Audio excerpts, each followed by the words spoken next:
Hello students, आज आपके लिए लाए हैं एक और न्यू वीडियो बीकॉम जो कि प्रोग्राम और ऑनर्स दोनों स्टूडेंट्स के लिए है। सेकेंड ईयर के अंदर ये टॉपिक है। ये जितने भी टॉपिक्स हैं ये प्रोग्राम और ऑनर्स दोनों के अंदर इंक्लूड होते हैं और कुछ यूनिवर्सिटीज़ में बीबीए के अंदर भी ये सिलेबस जो है कवर होता है, यानी टॉपिक कवर होता है। तो तकरीबन मैं आपको एक बात बताना चाहूँगा, यहाँ पे जो सेकंड ईयर में ग्रेजुएशन के बच्चे हैं बीकॉम के, यहाँ पर ये जो टॉपिक है 9 मार्क्स का आता है और जो आपके मैथ्स वाला जो पार्ट है वो टोटल जो है 20 मार्क्स का है और जिसमें से आपको 25 मार्क्स का है। 25 मार्क्स में आपको 9 मार्क्स मिनिमम चाहिए होते हैं और अगर ये चैप्टर आपका अच्छी तरह हो जाए तो यहीं से ही स्टूडेंट पास हो जाता है। सबसे ज़्यादा प्रॉब्लम यहाँ पर ये आती है कि बच्चा स्टैटिक्स में तो पास हो जाता है पर जो मैथ्स में है वहाँ पे लटक जाता है।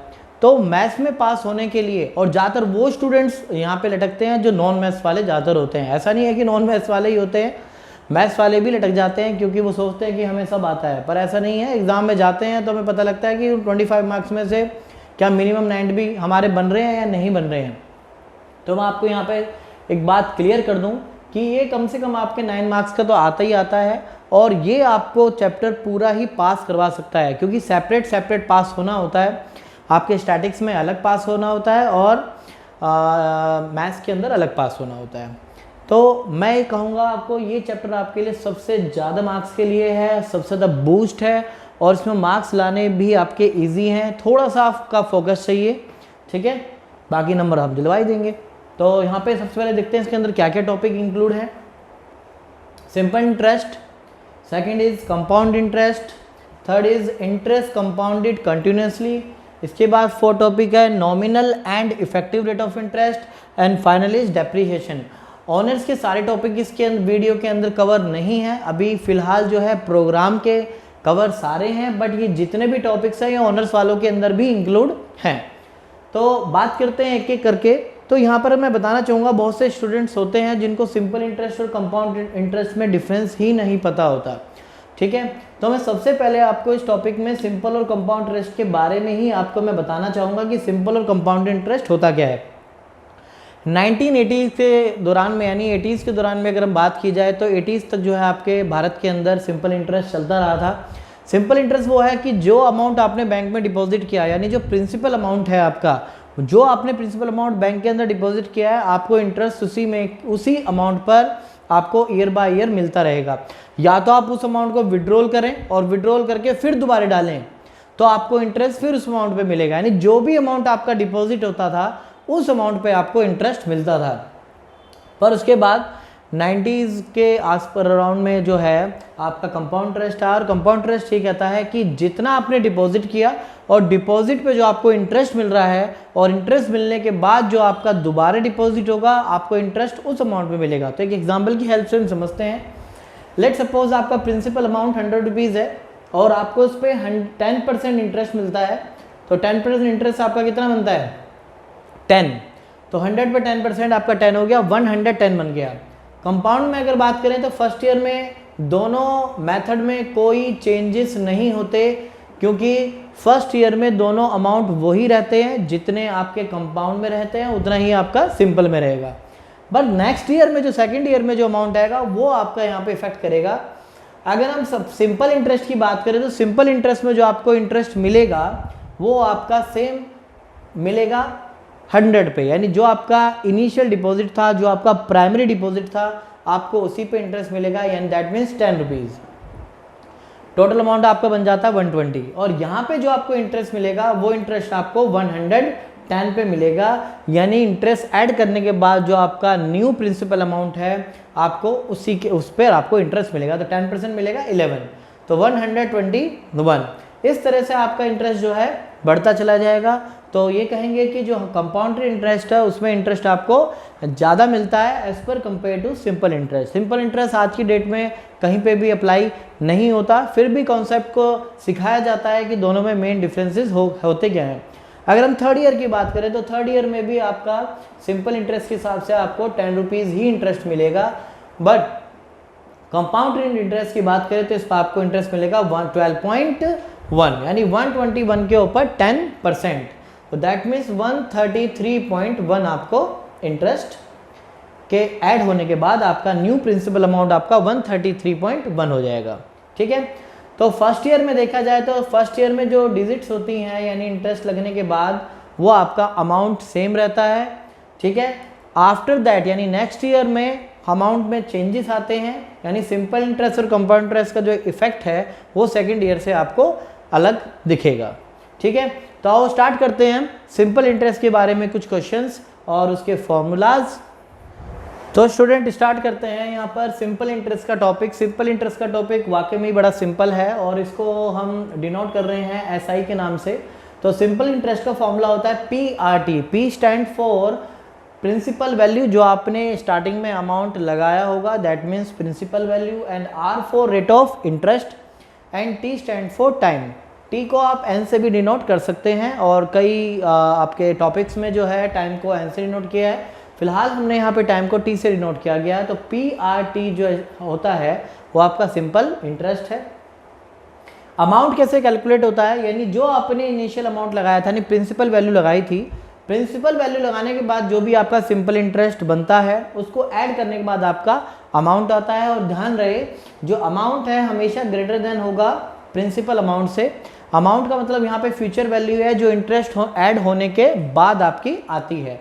तो यहाँ पर बात किया जाए सिंपल इंटरेस्ट, तो सिंपल इंटरेस्ट हमारा पीआरटी था, मैंने यहाँ पे इसको प्लेस किया सिंपल इंटरेस्ट की जगह पीआरटी, एंड देन इसमें से मैंने पी की वैल्यू कॉमन ली है। कॉमन लेने के बाद आपका 1 प्लस आर टी आता है। तो इस तरह से आपका फॉर्मूला एक ये हो गया और सेकंड इज ये। ठीक है, तो अब इनके ऊपर प्रैक्टिकल क्वेश्चन स्टार्ट करते हैं। देखा जाए अगर ये जो टॉपिक हैं आपके ये गवर्नमेंट स्कूल्स में नहीं हैं, अगर हम कोई से भी स्टैंडर्ड की क्लास की बात करें, पर ये प्राइवेट स्कूलों में कुछ स्कूल्स ऐसे हैं जिन टॉपिक को डालते हैं तो बच्चे को पहले ही नॉलेज में मिल जाती है। पर यहाँ पर थोड़ा सा गवर्नमेंट जो बच्चे हैं थोड़े यहाँ पे पिछड़े रह जाते हैं। तो गवर्नमेंट को इस बारे में सोचना चाहिए कि ये टॉपिक्स जो हैं किसी स्टैंडर्ड्स में डालने चाहिए, चाहे वो 8th स्टैंडर्ड हो 9th स्टैंडर्ड हो, इनको ज़रूर दिखाना चाहिए। तो बहुत से इम्प्लीमेंट नहीं है, बीच में इन्होंने गवर्नमेंट ने जो है ये टॉपिक्स बीच में कुछ ऐसे साल रहे जिसमें डाले ही नहीं। तो कुछ स्टूडेंट जो है अब सीधा सेकंड ईयर में आके पढ़ते हैं तो उनको ये नॉलेज भी नहीं होती कि सिंपल इंटरेस्ट और कंपाउंड इंटरेस्ट क्या है। तो मैं सरकार से एक बात करना चाहूँगा या उनको एक बात कहना चाहूँगा कि प्लीज़ कुछ जो हमारे स्टैंडर्ड है स्टडी का उसको थोड़ा सा मेंटेन रखें, बहुत ज़्यादा उसको सिंप्लीफाई ना करें, बहुत ज़्यादा उसको कॉम्प्लिकेटिव भी ना करें। तो जब हम अपने टाइम पर पढ़ा करते थे तो उस टाइम पे क्या था कि स्टैंडर्ड एजुकेशन का बहुत अच्छा था, कंसिस्टेंसी में चलता था। आजकल की जो स्टडी है वो कंसिस्टेंसी में नहीं चल रही है। गवर्नमेंट पता नहीं किस तरह से डिज़ाइन करती है, हालांकि गवर्नमेंट कहती है बड़ी रिसर्च के बाद में ये टॉपिक्स जो हैं कोई भी टॉपिक जो हैं एनसीईआरटी में डालते हैं, पर मैं कहना चाहूँगा कि इस पर थोड़ी सी और रिसर्च होनी चाहिए, क्योंकि बहुत से ऐसे टॉपिक्स होते हैं कि बच्चा ग्रेजुएशन स्टैंडर्ड्स पे पढ़ता है और वो कहता है कि यार ये हमने तो पहले कभी पढ़े ही नहीं है। तो मैं इस चीज़ पे कहूँगा कि गवर्नमेंट थोड़ा सा स्टडी के मामले में थोड़ा इम्प्रूवमेंट करे, बेशक टॉपिक को ज़्यादा ना डाले पर थोड़ा डाले, पर कवर ज़रूर करें इसको। तो आइए हम इसको टॉपिक्स को कवर करते हैं। ठीक है, जब अनुज सर आपके साथ में है तो आपको सारे टॉपिक्स सारे क्लियर होंगे। तो पहला पॉइंट स्टार्ट कर रहे हैं सिंपल इंटरेस्ट का।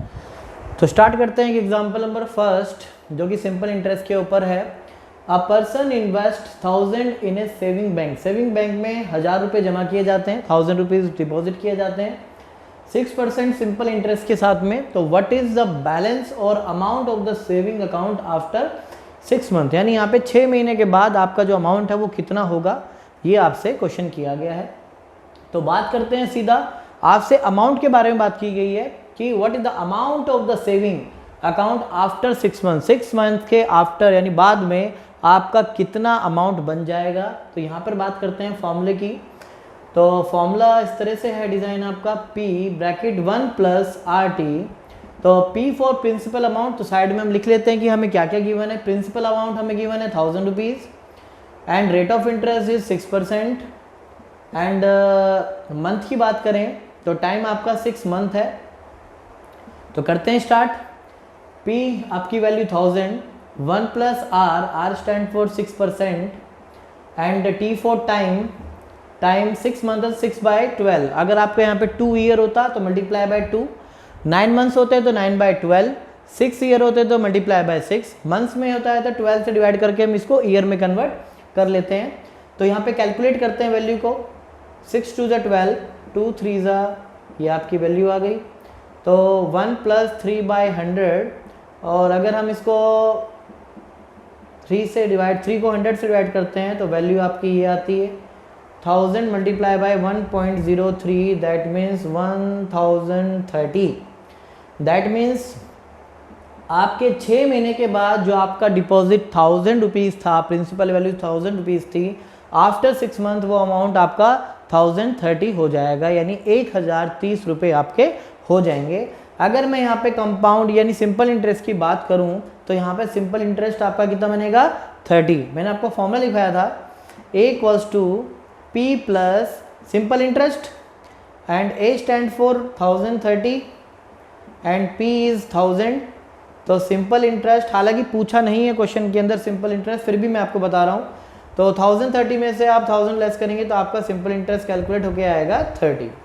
ठीक है, तो 1000 रुपीज़ आपने इन्वेस्ट किया, कितने रेट ऑफ इंटरेस्ट के साथ में 6% के हिसाब से, और 6 मंथ तो 6/12, इसको कैंसिल करके या कैलकुलेट करके जो आपका अमाउंट आया फाइनली 1030 आया है।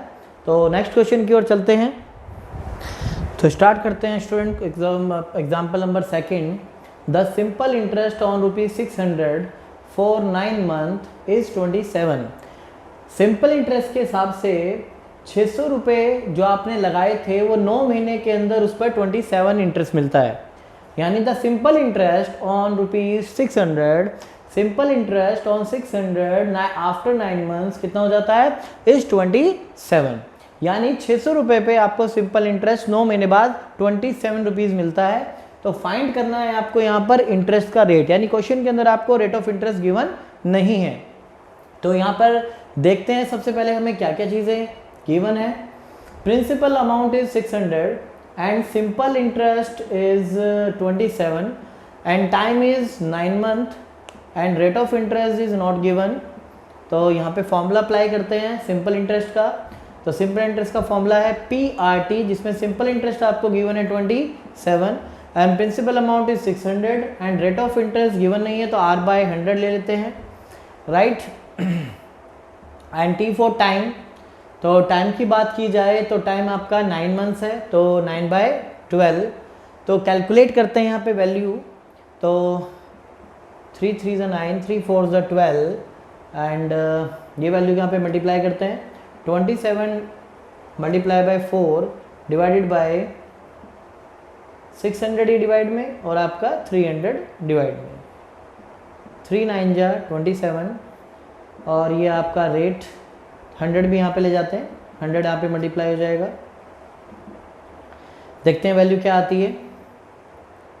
0 से 0 कैंसिल, 36/6, तो रेट ऑफ इंटरेस्ट इज 6%। तो जैसा कि आप देख रहे हैं यहाँ पे मैंने डिवाइड बाय 100 किया हुआ था, तो आपका जो आंसर आया वो सीधा आपका परसेंटेज में आएगा। तो यहाँ पे 6% इंटरेस्ट बनता है 9 मंथ्स का, ठीक है। फिर दोबारा एक बार देखते हैं question. Principal amount is 600, 9 month आपका टाइम पीरियड है और इंटरेस्ट इज आप 27, तो इंटरेस्ट आपका 27 है, वो ये रहा। प्रिंसिपल अमाउंट आपका 600 है, रेट आपका R/100 एंड टाइम इज 9/12। 3 3 9, 3 4 12 और इसके बाद देन 4 को यहाँ पे मल्टीप्लाई किया, 100 को यहाँ पे मल्टीप्लाई किया, 600 और 3 आपका डिवाइड में ले गए। 3 9 जा 27, 9 4 जा 36 एंड 6 से डिवाइड करोगे तो आपका 6 6 जा 36, यानी 6% आपका रेट ऑफ इंटरेस्ट आ गया। तो आप ये सीधा कैलकुलेटर पे भी कैलकुलेट कर सकते हैं, इतना ज़्यादा दिमाग लगाने की ज़रूरत नहीं है क्योंकि ग्रेजुएशन लेवल पर कैलकुलेटर अलाउड होता है। तो नेक्स्ट क्वेश्चन की ओर चलते हैं। तो स्टार्ट करते हैं क्वेश्चन नंबर 3। इसको मैं इंपॉर्टेंट वेटेज दूंगा, एग्जाम में इस तरह का क्वेश्चन कई बार आ चुका है ग्रेजुएशन लेवल पे। तो what time will be required, कितना टाइम लगेगा for a sum of money to be double, यानी कि पैसा डबल होने में कितना टाइम लगेगा एट 5% सिंपल इंटरेस्ट। अगर आपको 5% सिंपल इंटरेस्ट मिलता है तो कितना टाइम लगेगा आपके अमाउंट को डबल होने में। तो क्वेश्चन स्टार्ट करते हैं। तो जैसे कि आप देख रहे हो कि आपके अमाउंट की बात चल रही है कि अमाउंट डबल। आपको देखो क्वेश्चन में सबसे पहले एक बात ध्यान रखनी है कि फॉर्मूला क्या बोला है, कंपाउंड तो नहीं बोला। अगर कंपाउंड बोलेगा तो कंपाउंड का फॉर्मूला अलग होगा, सिंपल इंटरेस्ट के फॉर्मूले अलग होते हैं। तो सिंपल इंटरेस्ट में अमाउंट का फॉर्मूला ये होता है A equals to P 1 plus RT। तो यहाँ पर बोला है कि ये जो अमाउंट है प्रिंसिपल, तो सपोज कीजिए कि आपने प्रिंसिपल अमाउंट लगाया 100 रुपीज़, तो 100 का 200 कितने टाइम में होगा अगर आपको 5% इंटरेस्ट मिलता है तो, यानी आपको 5% इंटरेस्ट पर आपका अमाउंट डबल कितने टाइम में हो जाएगा, क्वेश्चन आपका ये है। तो ये एज्यूम किया हमने प्रिंसिपल अमाउंट लेट 100 है, तो आपका कितना हो गया 200 कितने टाइम में हो जाएगा। तो 0 से 0 कैंसिल करते हैं, तो आपके पास ये डिजिट्स आती हैं, 5 से कैंसिल कीजिए, ये 20, 2 माइनस 1 1, 1 अपॉन में 20। तो आप देख रहे हैं यहाँ पे, तो 20 को इससे मल्टीप्लाई कीजिए, 1 multiply by 20 equals to t, that means 20 year, यानी आपको 20 साल लग जाएंगे सिंपल इंटरेस्ट से 5% से अमाउंट डबल होने में। नाउ ए डे अगर आप देखा जाए तो जैसे आप पोस्ट ऑफिस जो है सबसे ज़्यादा रेट ऑफ इंटरेस्ट आपको प्रोवाइड करता है, तो अभी कोरोना टाइम से पहले की बात की जाए तो लगभग 10 ईयर के अंदर आपका जो अमाउंट है वो डबल हो जाया करता था। और आज के टाइम में अगर देखा जाए तो कोरोना की वजह से जो रेट ऑफ इंटरेस्ट है, अब इकोनॉमी में कोई काम नहीं है, तो जिस वजह से जो बैंकों ने यानी रिजर्व बैंक ऑफ इंडिया ने रेट ऑफ इंटरेस्ट घटा दिए, तो साथ के साथ जो कमर्शियल बैंक्स थे उन्होंने भी अपने रेट ऑफ इंटरेस्ट घटा दिए हैं। तो अब ये जो पीरियड हो गया डबल का वो 11 प्लस हो गया, यानी 11 साल से भी प्लस में जाकर आपका अमाउंट डबल होगा। ये मैं एट प्रेजेंट पोजीशन आपको बता रहा हूँ। बाकी नॉर्मली जो है 10 साल के अंदर कंपाउंड इंटरेस्ट से अमाउंट डबल हो जाता है 10 से 11 साल के अंदर।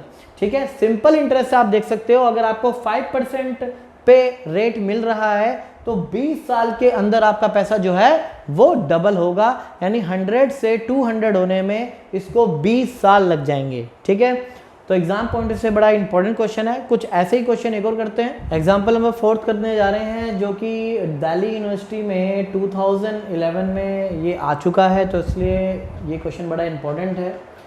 दिल्ली यूनिवर्सिटी अपने ही क्वेश्चंस को जो है रिपीट करती रहती है हर 2-3 साल के अंदर, तो क्वेश्चंस जो ड्यू में आते हैं उनको जरूर ट्राई करें।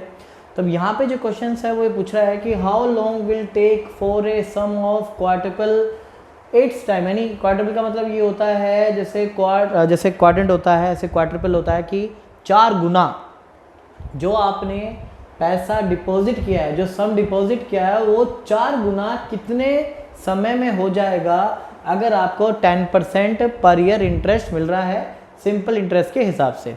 ठीक है, तो सिंपल इंटरेस्ट के हिसाब से आपका पैसा 4 गुना कितने टाइम में हो जाएगा, आपसे क्वेश्चन में ये पूछा है।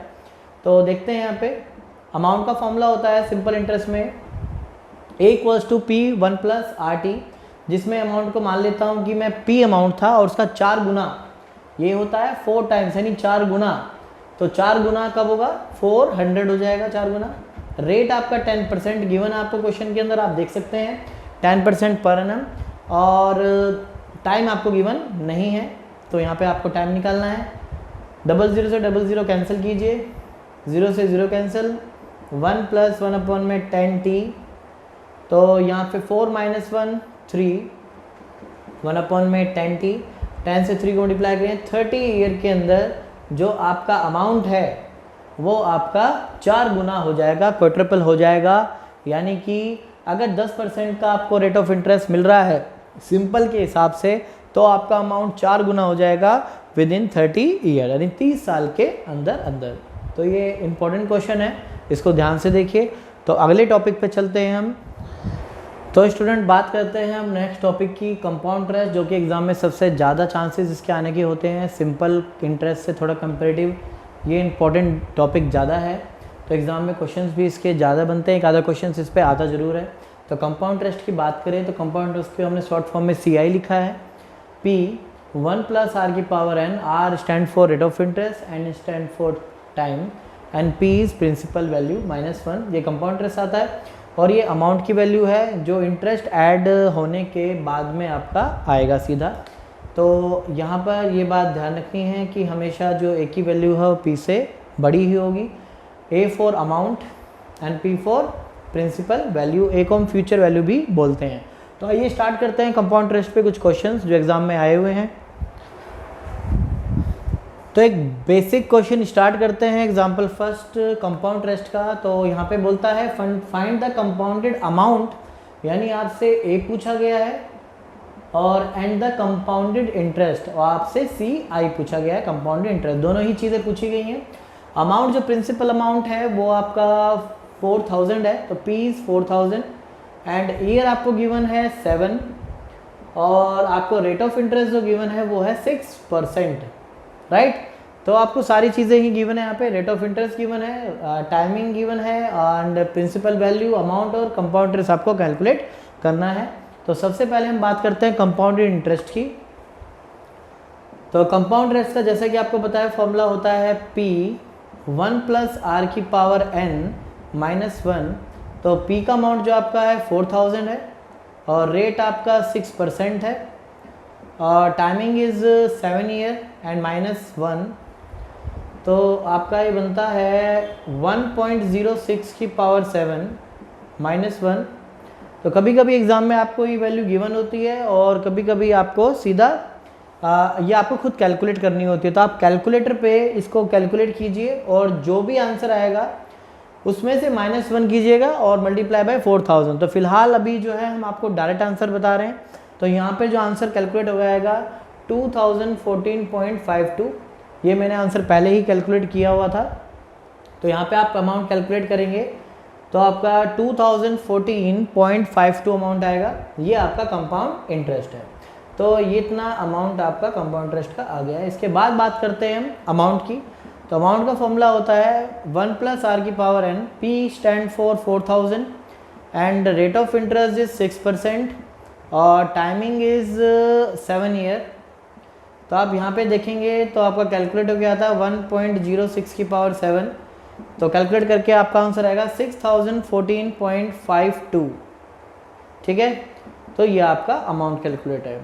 तो आप यहाँ पे कैलकुलेटर का यूज़ कर सकते हैं। तो कैलकुलेटर पे आप ध्यान रखिए 1.06 है, 1.60 आप डायल करेंगे उस पर आप अपने क्या नाम है कैलकुलेटर पे मल्टीप्लाई दबाएंगे और इक्वल टू दबाएंगे। तो 6 टाइम आपको मल्टीप्लाई दबाना है। तो आपका सीधा रिजल्ट जो आएगा उसको 4000 से मल्टीप्लाई कर देना है, ठीक है। तो नेक्स्ट क्वेश्चन की ओर चलते हैं और तो क्वेश्चन स्टार्ट करते हैं। Example second. एक्चुअल में जो क्वेश्चन मैंने लिया है यहाँ पे आपको 4 कैटेगरी दी गई है कि आपको कंपाउंड अमाउंट निकालना है 2000 पर 4 ईयर के लिए, 6 इंटरेस्ट पर 6 इंटरेस्ट को आपको कन्वर्टेड करना है, एनुअली पे भी कैलकुलेट करना है, सेमी एनुअली पे भी कैलकुलेट करना है, क्वार्टरली भी कैलकुलेट करना है, मंथली पे कटो, यानी कि 6% annually, semi annually, quarterly and monthly. तो आपको कंपाउंड अमाउंट इन चारों कैटेगरी में कैलकुलेट करना है। तो पहले सबसे फर्स्ट देखते हैं। तो सबसे पहले आपको देखते हैं कि गिवन आपको क्या है। तो प्रिंसिपल अमाउंट आपको गिवन है 2000 and time is 4 year and rate of interest is 6%, right. तो फर्स्ट बात करते हैं एनुअली। तो एनुअली बात करते हैं तो फॉर्मूला आपका नॉर्मली लगेगा अमाउंट का, कंपाउंड अमाउंट निकालना है। तो 1 + r⁻n। तो P stand for 2000, rate of interest 6% and year is 4, 2000, 1.06⁴। तो अब आप ये कैलकुलेटर पे कैलकुलेट करेंगे तो आपका आंसर कैलकुलेट होके आएगा 2524.95। ये आपका अमाउंट निकल के आएगा। अगर इसी क्वेश्चन को अगर हम सेमी एनुअली करते हैं तो सेमी एनुअली में क्या करना होता है, इस चीज़ का ध्यान दें। फॉर्मूला हमारा वही रहता है, अमाउंट आपका 2000, जो रेट है आपका, जो हमारा 6% रेट है वो सेमी एनुअली में जो है वो हाफ हो जाएगा यानी आधा, और टाइमिंग जो है वो 2 से मल्टीप्लाई हो जाएगी, यानी जो आपके 4 ईयर है वो 8 ईयर हो जाएंगे, यानी कि हाफ ईयरली। सेमी एनुअली का मतलब होता है हाफ ईयरली, यानी आपको हाफ ईयरली रेट दिया हुआ है कि जब 6 महीने हो जाएंगे, 6 महीने के बाद जो आपका इंटरेस्ट होगा तो ऐड करने के बाद फिर दोबारा नेक्स्ट ईयर में जो है आपको जो नेक्स्ट 6 मंथ है उस पर आपको इंटरेस्ट मिलेगा।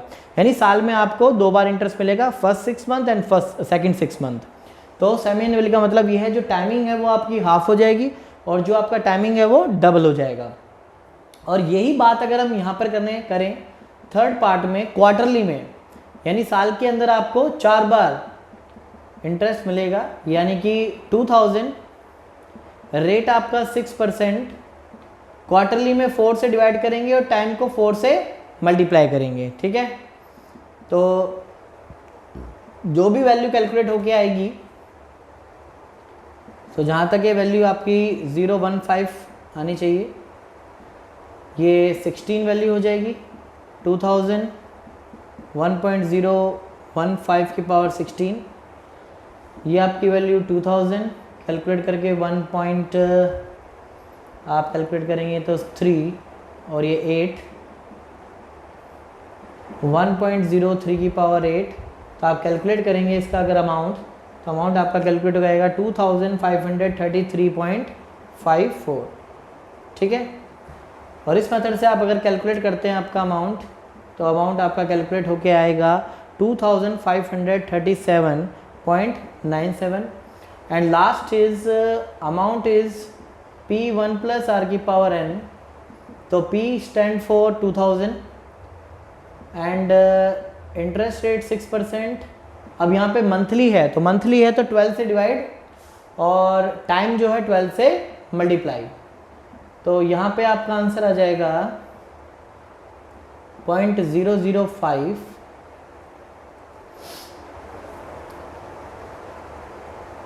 12 4 48। तो कैलकुलेट करेंगे अगर आप यहाँ पे आंसर, तो आपका ये आएगा 2400,540.97। तो आंसर जो कि मैंने पहले कैलकुलेट किए हुए थे, मैंने सीधा डायरेक्ट लिख दिए हैं, आपको कैलकुलेटर से कैलकुलेट करने हैं। तो आप चारों मेथड्स में एक बात ध्यान से देखें, एनुअली है तो आपको सिंपल रेट और टाइमिंग लिखना है। अगर हाफ ईयरली है तो रेट आपका हाफ हो जाएगा और टाइम आपका 2 टाइम्स हो जाएगा। अगर क्वार्टरली की बात करते हैं तो रेट आपका 4 से डिवाइड हो जाएगा और टाइम 4 से मल्टीप्लाई हो जाएगा। अगर मंथली की बात करें तो 12 से डिवाइड हो जाएगा, 12 से मल्टीप्लाई हो जाएगा, और इस तरह से आपके आंसर आ जाएंगे, ठीक है। तो आप कैलकुलेशन कैलकुलेटर पे ही करें, ठीक है, तो आपकी कैलकुलेशन बिल्कुल सही आएगी। ये ऐसा क्वेश्चन था जिसमें मैंने आपको एनुअली, सेमी एनुअली, क्वार्टरली और मंथली सारी चीज़ें कवर अप की है। आगे करते हैं स्टार्ट। तो स्टार्ट करते हैं क्वेश्चन नंबर 3, जो कि DU 2013 में एग्ज़ाम में आ चुका है, तो इम्पॉर्टेंट बनता है क्वेश्चन। तो स्टार्ट करते हैं। A certain sum of money is invested at 4% compounded annually.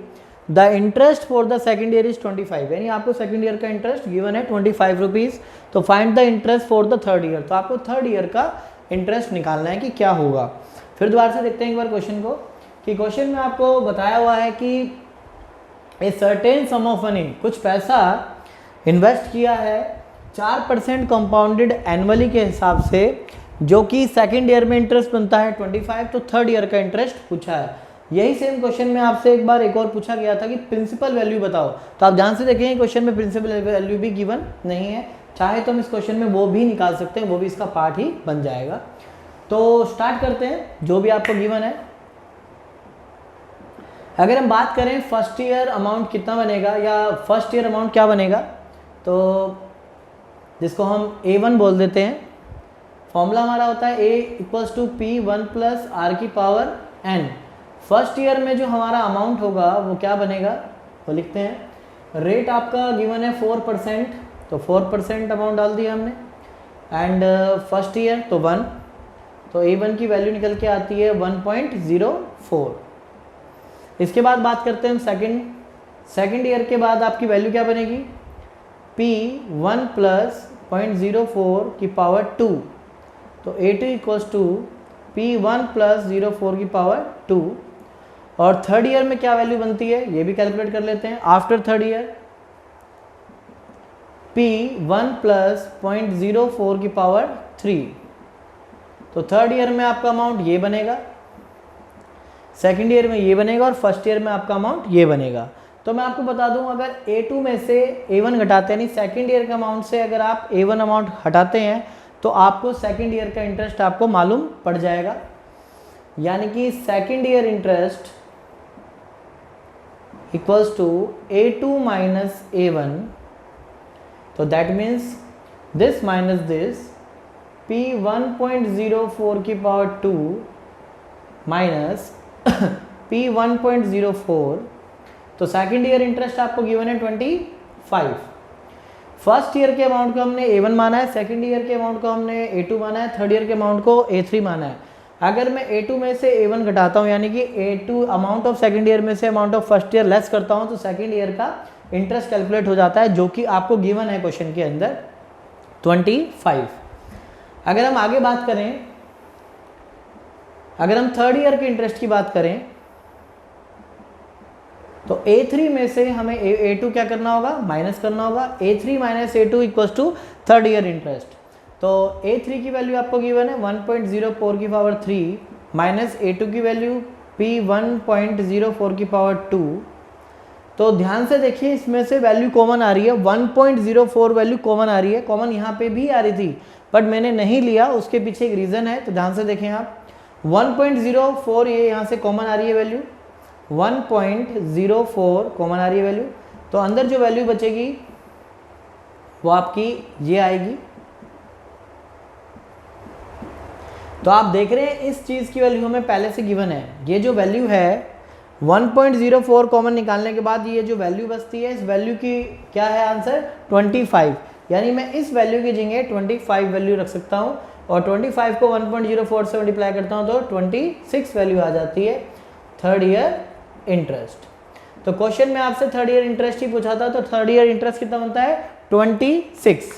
तो चाहे तो हम इसको आगे भी क्वेश्चन को कैलकुलेट कर सकते हैं, यानी इसका अमाउंट निकाल सकते हैं। तो मैं आपको इसका अमाउंट भी निकाल के बताता हूँ, हालांकि अमाउंट इसमें पूछा नहीं है। तो एक बार हम जरा कैलकुलेटर ले लेते हैं, तो कैलकुलेटर की हेल्प से हम इसको कैलकुलेट करते हैं। तो ध्यान से देखें, हम इसको आगे यहीं पे कैलकुलेट करेंगे। यहाँ पे कैलकुलेट कर रहे हैं, 25 को डिवाइड करते हैं 0.0416 से, तो P भी आपका कैलकुलेट होके आएगा 2 डिवाइडेड बाय 0.04, इवन आपका 600 अप्रोक्स अमाउंट आएगा। ठीक है, तो एक बार क्वेश्चन को देखते हैं। क्वेश्चन बड़ा इंपॉर्टेंट है। ये फर्स्ट ईयर का अमाउंट, ये सेकंड ईयर का अमाउंट और ये थर्ड ईयर का अमाउंट। तो ध्यान रखें, सेकंड ईयर के अमाउंट में से फर्स्ट ईयर का अमाउंट माइनस करते हैं तो सेकंड ईयर का इंटरेस्ट कैलकुलेट होकर आता है। थर्ड ईयर का इंटरेस्ट और सेकंड ईयर का इंटरेस्ट माइनस करते हैं तो आपका थर्ड ईयर का इंटरेस्ट कैलकुलेट होकर आता है, जिसमें आपकी वैल्यू, इसको मैंने एज इट इज़ रखा है, इसमें मैंने किसी तरह के चेंजेस नहीं किए। थर्ड ईयर में से सेकंड ईयर का अमाउंट लेस करते हैं तो थर्ड ईयर इंटरेस्ट आता है। यहाँ आपको सेकंड ईयर का इंटरेस्ट गिवन था और यहाँ से मैंने कैलकुलेट किए, वैल्यू कॉमन निकाली है 1.04, अंदर की वैल्यू एज इट इज़ रहने दी और इस वैल्यू को हमने 25 के इक्विवेलेंट रखा है, तो 25 से मल्टीप्लाई कर दिया तो वैल्यू आपकी 26 आ जाती है।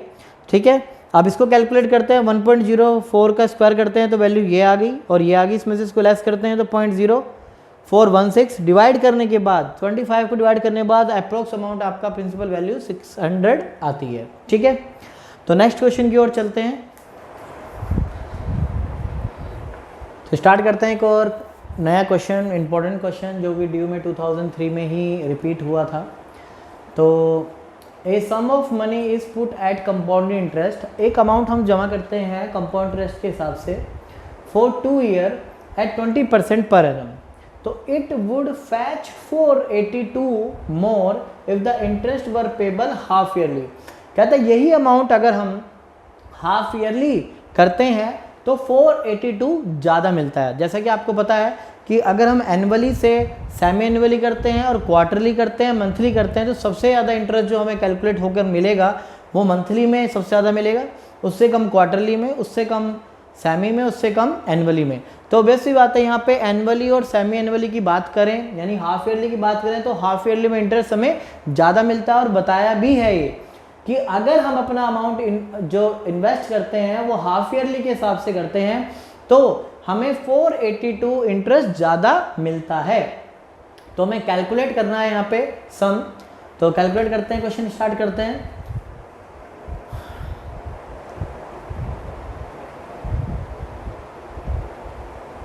तो जैसा कि हमें पता है कि कंपाउंड इंटरेस्ट का फॉर्मूला होता है 1 + r⁻n - 1, राइट, जिसमें आपका अमाउंट आपको गिवन है, अमाउंट आपको यहाँ पे गिवन नहीं है तो P को रहने दीजिए, और R आपको गिवन है 20%, और टाइमिंग आपको गिवन है 2 ईयर, तो पावर में 2 रखें -1, तो p की वैल्यू 1.20 की पावर 2 -1, तो 1.20 के होल स्क्वायर करते हैं तो आपको कैलकुलेट होके आता है 1.44 -1, राइट।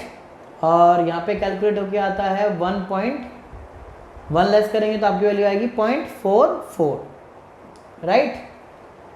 तो अब यहाँ पर बात करते हैं सेम फॉर्मूले की।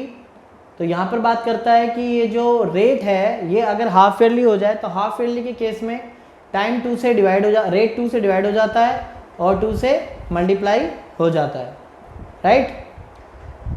सेकंड पोर्शन में जो हमारा पॉइंट है वो हाफ ईयरली है, तो हाफ ईयरली है तो रेट 2 से डिवाइड हो जाता है और टाइम 2 से मल्टीप्लाई हो जाता है। तो कैलकुलेट करेंगे तो यहाँ पे आपका आएगा 0.10 पावर 4, 1.10 की पावर 4, तो पावर 4 आप कैलकुलेट करेंगे तो आपका तकरीबन आएगा 1.461 -1 लेस करेंगे तो आपका पॉइंट आएगा 0.461, और दोनों अमाउंट का जो डिफरेंस है यानी दोनों कंपाउंड इंटरेस्ट का जो डिफरेंस है वो आपका 482 है। तो ये आंसर ज़्यादा होगा एज पर कंपेयर टू ये। कई बार क्या होता है कि सर बोलते हैं कि सर इंटरेस्ट इससे ज़्यादा कैलकुलेट होगा या इससे ज़्यादा कैलकुलेट होगा। ऑब्वियसली ये एनुअली है और ये आपका सेमी एनुअली है, तो सेमी एनुअली इंटरेस्ट आपको ज़्यादा कैलकुलेट करके देगा। तो दिस माइनस दिस करेंगे, अगर आपने इसमें से इसको माइनस किया तो आपके नेगेटिव आंसर आ जाएगा और वो गलत होगा। तो इस अमाउंट में से आप इस अमाउंट को माइनस करें, P 0.461 माइनस 0.44 इक्वल्स टू 482, यानी इससे इसमें कितना इंटरेस्ट फालतू है, यानी इन दोनों के बीच का डिफरेंस कितना है 482। तो आप माइनस करेंगे इसमें से इसको तो आपकी वैल्यू निकल के आती है 0.0241। दिस माइनस दिस वैल्यू ये आएगी 482 आपको गिवन है, और डिवाइड करते हैं 482 को 0.0241 से तो आपको कैलकुलेट होके आएगा 20,000, राइट। तो ये आपका कैलकुलेट होके आ गया। ये आपका इम्पोर्टेंट था क्वेश्चन, एग्जाम में कई बार आ चुका है। इसमें प्रिंसिपल वैल्यू आपको कैलकुलेट करनी थी। तो सबसे पहले जो हमने कंपाउंड इंटरेस्ट निकाला अमाउंट प्रिंसिपल अमाउंट पे 2 ईयर के लिए 20% पे, वो सिंपल तरीके से निकाला 20% पावर 2, और हाफ ईयरली में 20% को 2 से डिवाइड किया और 2 से मल्टीप्लाई किया, कैलकुलेट होके ये आया। इसका और इसका जो डिफरेंस है यानी कि ये इसमें जो आपको कंपाउंड इंटरेस्ट मिलेगा वो 482 इसके कंपेरेटिवली ज़्यादा होगा। तो इन दोनों का जो डिफरेंस है वो आपका 482 होगा। डिफरेंस हमने कैलकुलेट किया 0.0241 और डिवाइड किया तो हमें जो अप्रोक्स अमाउंट मिला वो 20,000 अमाउंट मिला। ठीक है सर। तो इसके बाद आपको वीडियो अच्छी लगी हो तो लाइक शेयर सब्सक्राइब जरूर करें, आपको और वीडियो मिलेगी इस तरह से। तो ओके।